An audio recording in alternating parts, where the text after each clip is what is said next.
Hi everyone, my name is Aarti and my channel name is Physics with Aarti. In this channel I teach you physics which is related to class 9, 10, 11, 12, BSc, MSc. Again and again, if you like my channel, if you like physics के notes, then please subscribe my channel, share with your friend, क्योंकि आप मेरे channel को subscribe करेंगे तो मुझे motivation मिलेगा। मैं फिजिक्स से वीडियो ऐसे अपने चैनल अपलोड करती रहूँगी because notes are most important. आप किसी भी चीज़ को कितना भी समझ लीजिए, लास्ट पेपर में आपको नोट लिखने होते हैं जिसके बेस पर आपकी एग्जाम में डिवीजन बनती है। So for examination purpose notes are most important और also share with the friend ताकि उनको भी आपकी तरह नोट्स प्रोवाइड हो सके। अगेन जिसने पहले से मेरे चैनल में फिजिक्स से वीडियो देखी तो बताया क्लास मेरा क्लास 11 का चैप्टर 4 चल रहा है, जिसमें से कि मैंने आपसे कहा था कि मैं नेक्स्ट वीडियो में टॉपिक शुरू करूँगी। So without any wasting of time let's begin start.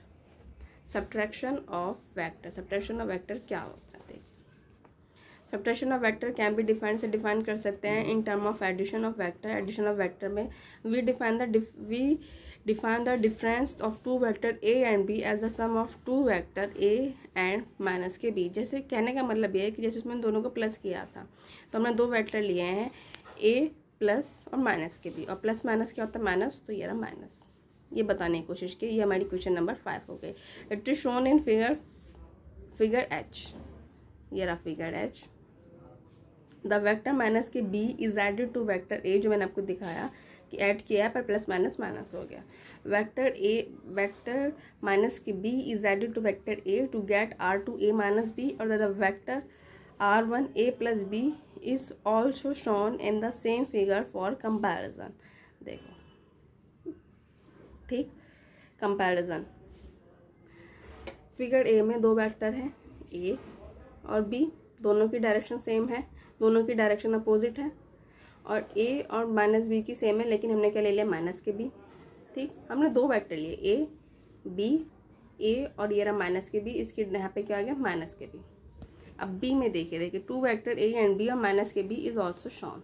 ठीक, तो देखिए हमने इसे ऐसे क्यों लिखा है? देखिए ए ये रहा, बी लेंगे तो बी के टेल को ए के हेड से मिलाया, और एक आर वेक्टर R1 ऐसा लिया जो ए के टेल को और बी के हेड से मिलता है। R1 is equal to A plus B. इसके ऊपर ही लिया हमने सीधे माइनस के बी। ठीक, माइनस के बी लिया, वो क्या है? उसमें हमने क्या लिया? माइनस के बी को, फिर हो गया हमारा ए हमारा ये रहा, माइनस के बी हमारा ये रहा, और इसमें से जब हमने इसको मिलाया तो हमने एक ऐसा वेक्टर लिया जो ए के हेड, जो ए के टेल को और बी के हेड को मिलाए, लेकिन चूंकि ए है और माइनस बी तो इसका रिजल्टेंट क्या हो गया? R2 is equal to A minus B. ये मेरी फिगर बी हो गई। ठीक, और ये मैं भी आपको जब मैं थ्योरी पढ़ूंगी मैं यही बोलूंगी। फिगर एच ए में क्या दिख रहा है आपको? Two vector A and B minus के B also shown. Figure B में क्या दिख रहा है? Subtracting vector B from vector A, the resultant is R2, जो कि अभी दिखाया। For comparison addition of vector A and B that is R1 is also shown. ठीक, अब वही हमने लिखा है। The vector R1 A plus B is also shown in the figure for comparison करने के लिए। ठीक, we can also use the parallelogram method. Minus के लिए हम पैरेललोग्राम का मैथड का यूज़ करते हैं और प्लस के लिए हम ट्रायंगल मैथड का यूज़ करते हैं। ठीक, we also use the parallelogram method to find the sum of the two vector. What is the triangle method क्या होता है और सम के लिए क्या होता है? इसे वीडियो में चैनल अपलोड कर दूँगी, इसे नहीं जाकर देखिए, जाकर देख सकते हैं। ठीक है, to find the sum of the vector. Sum के लिए भी कर सकते हैं, सम के लिए एक और है ट्रायंगल मैथड, वो मैं इससे रिलेटेड वीडियो में अपनी इस चैनल में अपलोड कर चुकी हूँ, इसे नहीं जाकर देखिए, जाकर देख सकते हैं। Suppose we have two vector ले रहे हैं A and B. To add this vector, इन वेक्टर को ऐड करते वी ब्रिंग देयर टेल, हम उनके टेल को टू कॉमन ओरिजिन ओ से करते हैं, as shown in figure I A. Shown in figure I A, ये हमारा एच हुआ। एच के बाद क्या रहा? ये आई ए। ठीक, ये कौन सा है? ये हम कर रहे हैं पैरेललोग्राम मैथड। पैरेललोग्राम मैथड में क्या होता है कि ट्रायंगल में तो होता है कि हेड को एक के हेड को दूसरे के टेल से मिलाते हैं। ठीक है, पैरेललोग्राम में क्या होता है? दोनों के टेल को मिलाते हैं और वो कॉमन पॉइंट ओ से, और यही हमारा पैरेललोग्राम मेथड होता है। ये मैं आपको बताऊंगी। देखो I A, two vector A and B with their tail for to a common point origin, और ये हमारा क्या होता है? पैरेललोग्राम मेथड है। ये ए और बी क्यू, और इसका हो गया ए। ठीक, बी में देखिए ए और बी है, बी से हमने एक वेक्टर निकाला है एस, और यही इसका रिजल्टेंट वेक्टर होगा। और फिर देखो पैरेललोग्राम बन गया, इसको डैश डैश करके ए से मिलाओ, इसको डैश डैश करके क्यू से मिलाओ, तो क्या बन गया, ये पैरेललोग्राम बन गया। ठीक है, और ये क्या होगा हमारा एस रिजल्टेंट वेक्टर, जो कि मैं फिगर बी में दिखाऊंगी। देखो लिख रखा है sum A and B obtain using the parallelogram method, इसी को मैं कहते हैं पैरेललोग्राम मेथड। यदि इसका सम निकालना हो तो दोनों के बीच से एक एरो निकालिए, वही आपका सम है, और इसको इससे मिलाइए। ठीक, ये हो गया। आइए अब देखो, then we draw a line from the head of the A parallel to B and another line from the head of B parallel to A to complete a parallelogram OQSP. OQSP कहा था ना मैंने, अभी से मिलाएंगे। Now we join the point of intersection of these two lines to the origin O. The resultant vector R is directed from the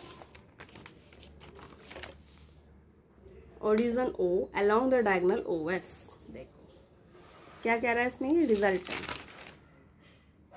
resultant vector R is directly from the common origin O along the diagonal OS of the parallelogram in figure IB, जो मैंने आपसे कहा था अभी। In figure IC, the triangle law is used to obtain the resultant of A and B, and we said the two methods did the same result as the two methods are equivalent। ये मेरा parallelogram का हुआ, लेकिन C क्या है, C है हमारा triangle method. Triangle method में मैंने क्या कहा था, A का हेड B के टेल से, A का हेड ये रहा, B का टेल ये रहा, मिला दिया। ठीक, पैरेललोग्राम लाने के लिए डैश डैश करके हिस्से से मिलाया, और इन दोनों के जो मिलाते हैं ट्रायंगल में क्या है कि ए के एक ऐसा रिजल्टेंट पकड़ो जिसका हेड ए के हेड से मिले, बी के टेल से मिले, तो ये मेरा रिजल्टेंट वेक्टर सी। ठीक, तो ये हुआ मेरा ट्रायंगल मेथड, ये हुआ मेरा पैरेललोग्राम मेथड। दोनों मेथड के जो रिजल्ट हैं वो सेम होते हैं, करने का तरीका अलग होता है। ट्रायंगल में एक के हेड को दूसरे के टेल से मिलाते हैं, फिर दोनों को मिलाते हैं, कैसे रिजल्ट वेक्टर से आर कहते हैं। लेकिन बी में क्या करते हैं, बी में करते हैं जब पैरेललोग्राम में करते हैं, पैरेललोग्राम में दोनों के टेल को मिला के एक ओरिजिन पॉइंट पे लाते हैं, उससे सीधी एक लाइन खींचते हैं डायगोनल, और जो डायगोनल होता है ना उसमें वही उसका रिजल्टेंट वेक्टर बताता है। फिर देखो क्यू को एस से और एस को पी से मिला दिया, और इन दोनों में ये मिला है कि दोनों का देखिए रिजल्ट मेथड इक्विवेलेंट, क्योंकि दोनों में रिजल्ट सेम आता है, यील्ड द सेम रिजल्ट, इसलिए इक्विवेलेंट। ठीक, बी हो गया। अब देखो सी में क्या लिखा है, parallelogram method of vector addition is equivalent to the triangle method. So ये टॉपिक हमारा यही कंप्लीट हुआ। नेक्स्ट वीडियो में हम करते हैं कि resolution of vector. Again and again मैंने आपको जितने एपिसोड पढ़ा दिए उस रिलेटेड कोई भी टॉपिक पूछना हो कमेंट बॉक्स में कमेंट कर सकते हैं। मेरी 100% कोशिश रहेगी कि मैं अपनी प्रॉब्लम का सॉल्यूशन कर सकूं जो फिजिक्स से रिलेटेड हैं। अगेन एंड अगेन इसके अलावा 9, 10, 11, 12 BSc MSc का स्टूडेंट भी सुन रहा है, 11 का स्टूडेंट सुन रहे हैं, फिर रिलेटेड कोई भी टॉपिक पूछना हो कमेंट बॉक्स में कमेंट कर सकते हैं। मेरी 100% कोशिश रहेगी कि प्रॉब्लम का सॉल्यूशन कर सकूँ जो फिजिक्स से रिलेटेड हैं। Again and again if you like my channel, if you like physics का note time, please subscribe my channel, क्योंकि अगर मुझे सब्सक्राइब करेंगे तो मुझे मोटिवेशन मिलेगा। मैं फिजिक्स रिलेटेड वीडियो ऐसे भी चैनल अपलोड करती रहूँगी, because notes are most important. आप किसी भी चीज़ को कितने भी समझ लीजिए, लास्ट ईयर पर मैं आपको नोट्स लिखना होता है, इसके बेस पर आपकी एग्जाम डिवीजन बनती है। So for examination purpose notes are most important, and also share with friend ताकि उनको भी आपके तरह नोट्स प्रोवाइड हो सके। Again please subscribe my channel, share with friend. Next video मिलता है रिजोल्यूशन ऑफ वेक्टर्स।